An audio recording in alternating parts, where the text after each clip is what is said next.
Alain Bergeron, fondateur d'Abitibi Skate. Aujourd'hui, pour le premier tutoriel officiel de la série de tutoriels de skate, je vais vous présenter le pop shove-it. Le pop shove-it en skateboard, c'est un truc assez de base qui nous permet ensuite de développer sur plein d'autres trucs. Qu'est-ce qui est pratique aussi avec le pop shove-it, c'est qu'on n'est pas obligé de rouler pour le pratiquer. Moi, je conseille en fait de le pratiquer sur place. Vous pouvez le pratiquer dans la pelouse, sur le bord du chemin, sur la galerie, vous pouvez le pratiquer vraiment partout. Sur un skate, comme je disais dans l'introduction, on a un tail, on a un nose. Pour un pop shove-it, il est important de mettre notre pied sur le tail.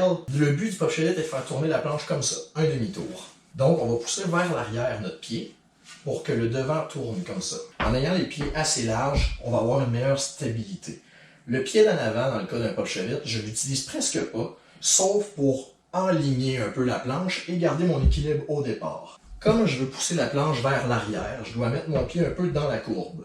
C'est pour ça que je mets mon pied plus ici. Étant donné que j'ai un pied là, je mets plus l'autre pied ici, ce qui me garde un certain équilibre. Si je mettrais les deux pieds plus du même bord, j'aurais moins d'équilibre en roulant.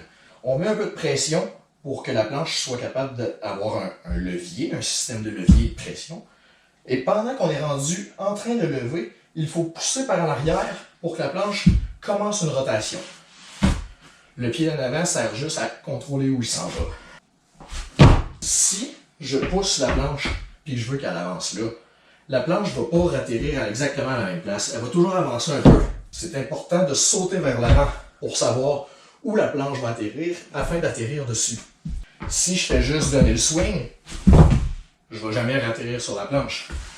Ce qui est important, c'est de sauter et de suivre la planche. Pour commencer, je vous conseille de ne pas le faire trop haut pour rien. On peut le faire à ras le sol, juste en le laissant glisser. Ce qui est important, c'est de connaître la force à pousser et comment avancer pour atterrir sur votre planche. Plus ça va aller, plus vous allez pouvoir popper le truc, comme on l'appelle, ce qui veut dire y donner de la hauteur. Pour faire ça, il faut pousser plus fort ici. Quand l'impact est plus fort, il y a plus de chances que la planche prenne de l'amplitude. Ce qui va être important, c'est de la voir et de l'atterrir nous autres mêmes. De décider quand on veut arrêter la rotation de la planche, l'attraper avec nos pieds, le catch qu'on appelle, et atterrir. On pousse plus fort, on cache la planche pour atterrir.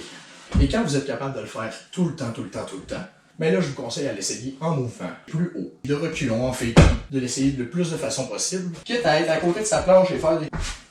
juste pour voir où elle va atterrir. Ensuite, tu vas être déjà plus game de le faire avec tes deux pieds dessus. Mon poids, actuellement, est toujours sur mon pied arrière, sur le pied qui va popper. Le pied dans l'avant sert juste à maintenir l'équilibre, comme je disais, donc on met un petit peu de poids pour pas tomber sur le dos. On est centré sur le board et au dernier moment, on met tout notre poids là pour enligner vers l'arrière. Tout se fait ici, le pied dans l'avant sert juste à diriger. Le pop shove-it se fait aussi de l'autre sens, en frontside qu'on appelle, c'est-à-dire que la planche va aller dans mon dos et tourner dans ce sens-là. On met le pied dans l'autre courbe, plus à l'arrière, parce que là, on va pousser par l'avant pour que la skate recule. Et là, ben, comme le pop shove-it, il faut calculer la distance et sauter d'un pas vers l'arrière. Si je saute pas vers l'arrière, je vais rester ici et la planche va s'en aller sans moi. Donc, pour faire un frontside shove-it, je mets mon pied dans la courbe ici, l'autre pied sur les vis pour maintenir mon équilibre et la position.